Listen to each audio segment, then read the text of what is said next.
namumulat sa sport, humuhusay at tumataas ang kumpiyansa. Sumusunod sila sa yapak ng ating mga kampyon at world-class na athlete tulad ni Senator Manny Pacquiao, ni Heidelin Diaz, ni Kaloy Yulo, Ira Villegas, Nesty Petesio, EJ Obiena, Alex Ayala, ang Paralympian natin na sina Gerald Mangliwan, Sandy Asusano, Angel May Otong, at Ernie Gawilan. Sama na rin natin yung bago nating kampyon, si PNP Chief Eric Torres.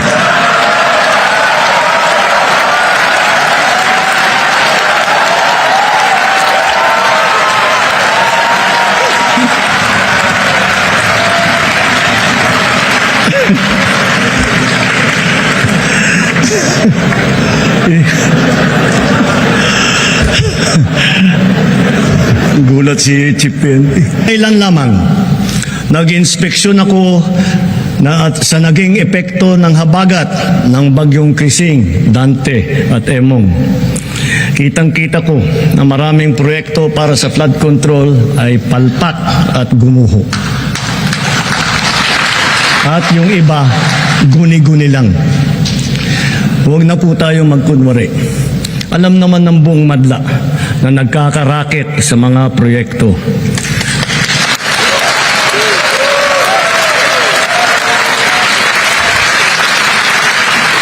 Mga kickback, mga initiative, errata, SOP, for the boys.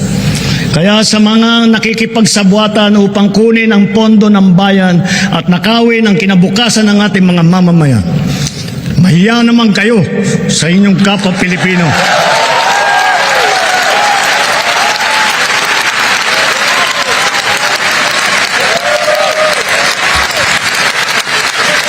Mahiya naman kayo sa mga kabahayan nating naanod o nalubog sa mga pagbaha. Mahiya naman kayo lalo sa mga anak natin na magmamana sa mga utang na ginawa ninyo nang binulsan nyo lang ang pera.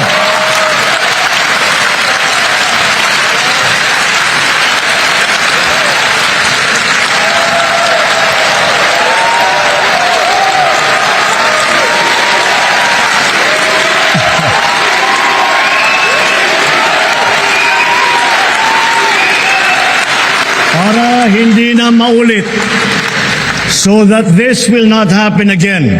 First, the DPWH will immediately submit to me a list of all flood control projects from every region that were started or completed in the last 3 years.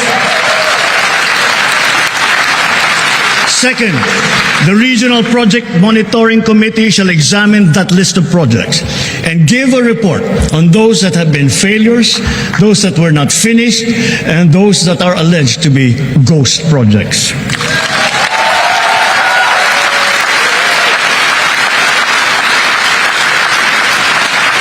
And third, we will publish this list.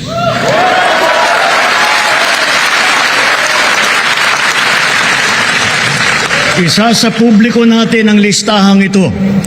Kaya ang publiko na saksi sa mga proyektong ito ay malayang suriin ang listahan at magbahagi ng kanilang nalalaman para makatulong sa ating investigasyon.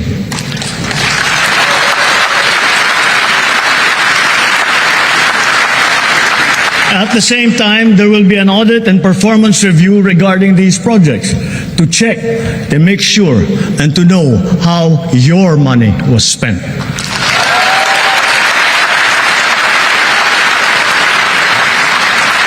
Sa mga susunod na buwan, makakasuhan ang lahat ng mga lalabas na may sala mula sa investigasyon, pati na ang mga kasabwat na kontratista sa buong bansa.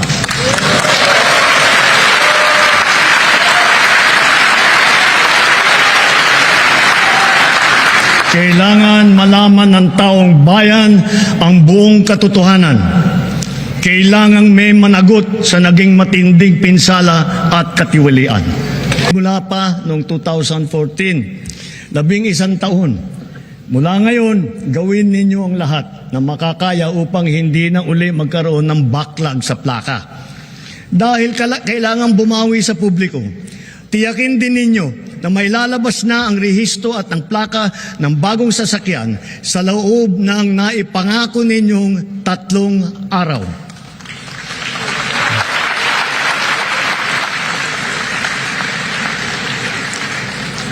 Ang kapayapaan ay mahalagang pundasyon ng bagong Pilipinas. Kaya pinapatatag natin ito kasabay ng ating pag-unlad. Patuloy tayo sa pagpapatibay ng ating kapulisan at sandatahang lakas. Ang mga armamento, sasakyan, pandigma at sandata ng ating kapulisan at sandatahang lakas ay patuloy na dadagdagan, angkop sa layuning modernisasyon at komprehensibong pagtanggol ng ating kapuluan. Ang libo-libong mga nag-alsa dati laban sa pamahalaan, nagbagong buhay na at nagbabalik loob na. Tinataguyod natin kasama ang kanilang pamilya.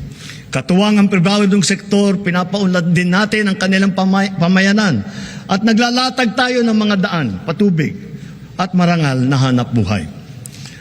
Bukod sa programang panghanap buhay, nagpagawa tayo ng mga health station, mga silid-aralan, mga water system, street light na ngayon napapakinabangan ng mahigit 13 milyong Pilipino na ngayon ligtas na mula sa kaguluhan.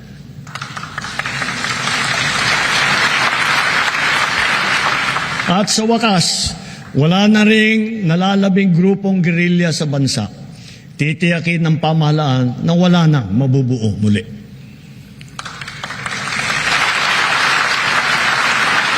Magkakasangga ngayon ang AFP, PNP at mga dating rebelde sa pagpapanatili ng kaayusan at kapayapaan sa BARM.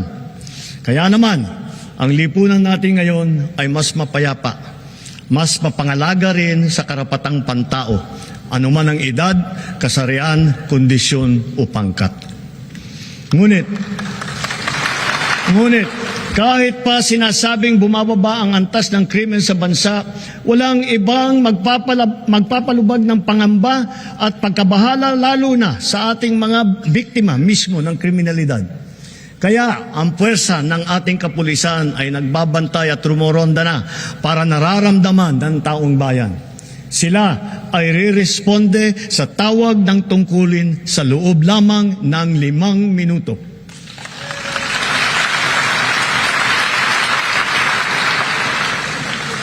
Nagtutulungan ang buong pamahalaan para lutasin ang mga kaso ng mga nawawala dahil sa walang pakundangang kagagawan ng mga sindikato sa likod ng madilim na mundo ng mga sabungan.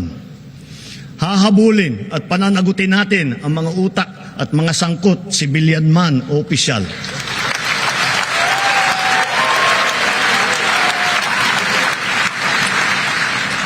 Kahit malakas, mabigat o mayaman, hindi sila mangingibabaw sa batas. Higit sa lahat, ipararamdam natin sa mga salarin ang bigat ng parusa sa karumal-dumal na krimen ng mga ito.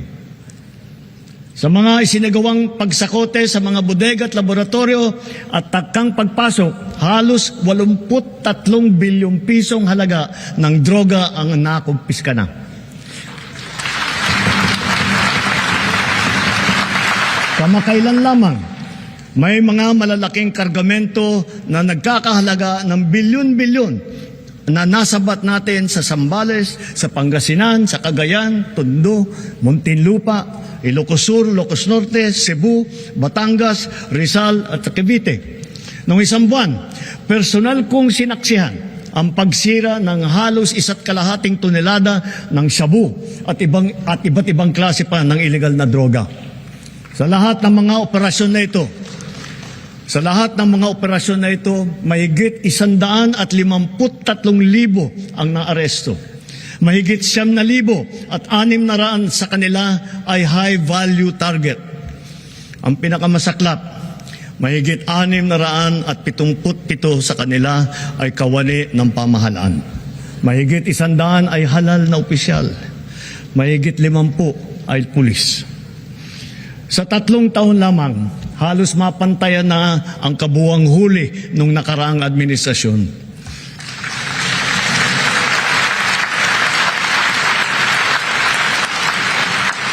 Sa kabila ng mga ito, tila nagbabalikan daw ang mga pusher. Kaya patuloy ang ating mga operasyon laban sa mga drug dealer, sila man ay big time o small time. Ngayon, masasabi natin na mataas na ang tingin ng buong mundo sa Pilipinas. Dahil maayos, patas at mahinahon tayong nakikitungo sa iba't ibang mga bansa. Tumutupad din tayo sa ating mga kasunduan at sa mga batas at panuntunan na pandaigdig na komunidad. Nagpapasalamat tayo sa ating mga magigiting ng OFW dahil sa kanila na ipamalas ang angking galing, kabutihan at puso ng Pilipino sa lahat ng sulok ng daigdig. Sa harap ng mga bagong banta sa ating kapayapaan at soberanya, mas maigting ngayon ang ating paghahanda, pagmamatsyag at pagtatanggol sa ating sarili. Ganun pa man, tayo pa rin ang nagtitimpi at nananatiling nagpapasensya, lalo na sa pagtanod sa ating buong kapuluan at sa pangangalaga sa ating interes. Subalit ngayon, mas pataas pa ang ating kumpiyansa dahil mas marami na tayong mga kasangga na magiging kabalikat natin sa oras ng matinding pangangailangan. Then as now, our foreign policy remains the same. The Philippines is a friend to all. The Philippines is an enemy to none. That will be our main focus as we, the Philippines, host the ASEAN Summit in 2026.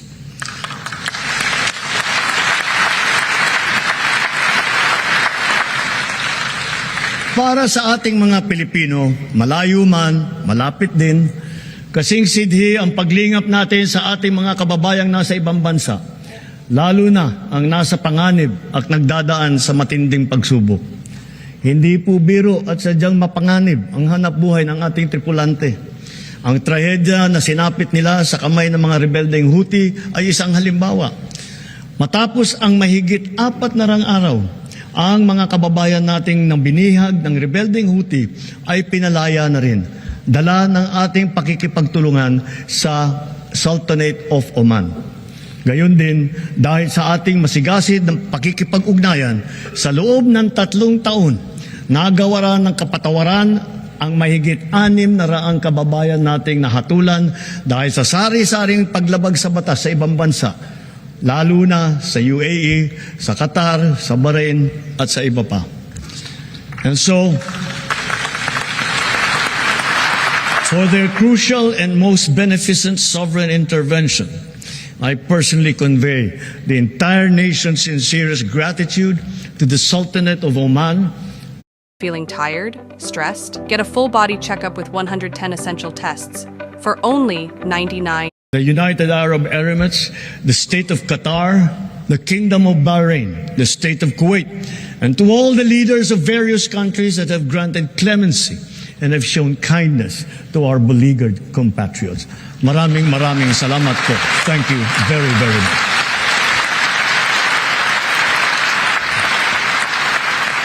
Masigasig din ang ating paghahanda at pagmamatiyag laban sa banta ng sakuna at kalamidad, lalo na sa bagong normal at nagbabagong klima na nagbubugso na panahon.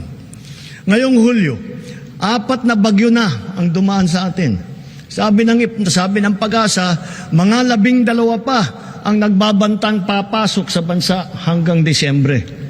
Sa 24 nating aktibong bulkan sa bansa, 4 ang kasalukuyang nag-aalboroto, lalo na ang Canloon sa Negros. Hindi tayo dapat tumigil sa ating mga ginagawang paghahanda dahil ang banta ay patuloy na naririyan. Dapat ay maging likas at automatic na ang mga wastong gawi sa tuwing may sakuna. Dahil sunod-sunod ang mga sakuna.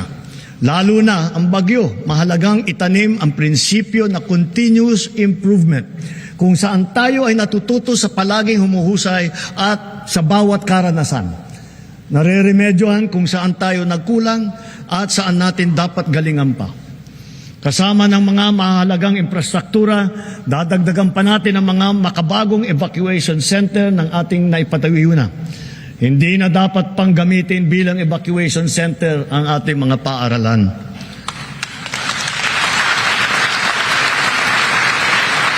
Ginagamit na natin ngayon ang mga makabagong teknolohiya lalo na sa maaga at mabisang prediksyon. Mga Doppler radar, broadband seismic station, landslide sensor system ng Pag-asa at saka PhilBook sa iba't ibang lugar sa bansa.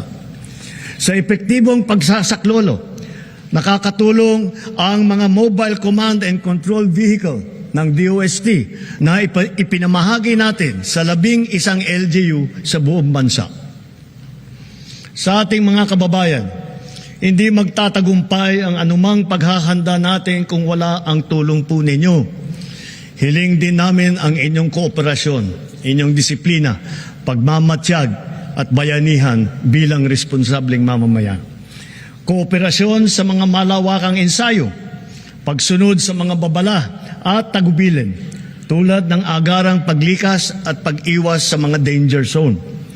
Disiplina, lalo na sa wastong pagtapon ng basura. Pagmamatsyag sa bawat oras. Pagmamatsyag sa bawat oras, bawat araw. Lalo na kapag may nagbabadyang hagupit na panahon sa pag-alam sa malapit na evacuation center, pakikinig sa totoong balita at pagtatalima sa mga alituntunin ng pamahalaan. Higit sa lahat, bayanihan sa pagdadamayan at pagtutulungan, lalo na sa mga nasalanta nating kapwa. Mahirap man, kailangan natin itong gawin. Kailangan natin magsakripisyo upang masiguro na nailayo natin sa kapahamakan ng ating mamamayan dahil mahalaga ang bawat buhay ng Pilipino.